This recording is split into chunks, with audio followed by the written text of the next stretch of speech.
Bonjour, Félix Allard, coach de vélo de montagne pour Level Up MTB. On est une école de vélo de montagne un peu partout au Québec. On est à Pin-Rouge aujourd'hui pour un tutoriel sur le freinage drastique.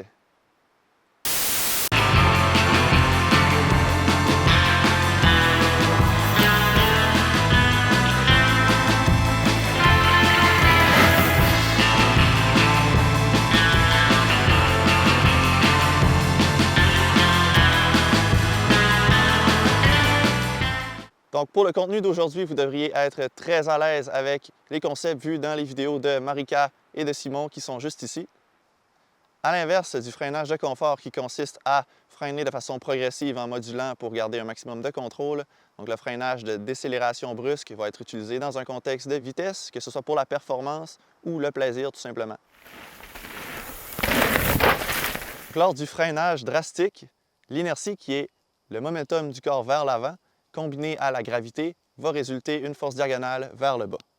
Et logiquement, plus qu'on freine fort, plus que cette force-là va être importante. Pour contrer ces grandes forces-là, 3 points clés. Premièrement, il faut être fort et engagé musculairement du haut du corps.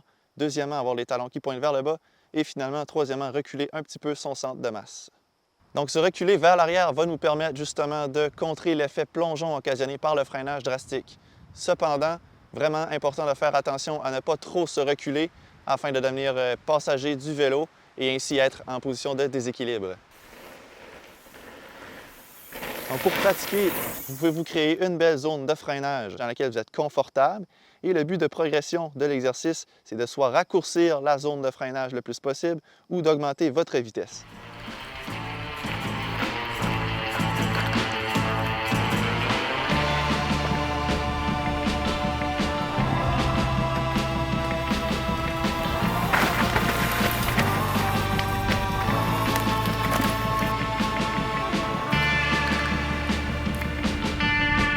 Cependant, assurez-vous de laisser suffisamment d'espace entre la zone de freinage et la manœuvre pour être certain d'avoir assez de temps pour vous repositionner.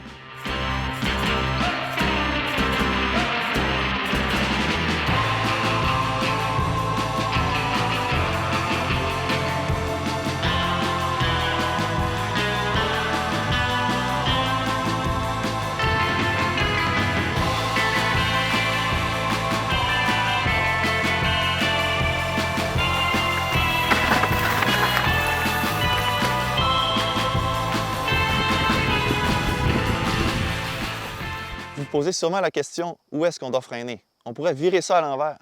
Où est-ce qu'on ne devrait pas freiner? Dans les racines, dans les roches glissantes ou dans les cassures, par exemple. Bref, dans des endroits où on a déjà des enjeux de traction et ou des grands besoins de mobilité. Donc, par exemple, ici, on a une belle section quand même assez accidentée avec plusieurs petits plateaux, des racines, de la roche qui est lousse.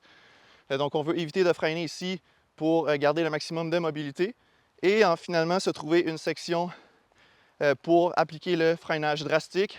Donc par exemple ici, on peut voir qu'il y a un beau plateau qui est quand même assez long.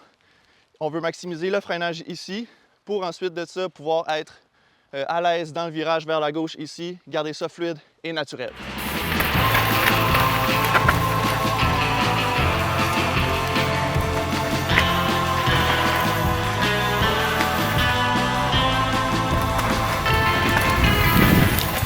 J'espère que cette technique va vous permettre d'avoir plus de plaisir, plus de vitesse et plus de performance. Au plaisir de progresser avec vous dans les sentiers. Merci d'avoir été là. À la prochaine. Donc, on se laisse sur un petit bonus à la fin de la vidéo.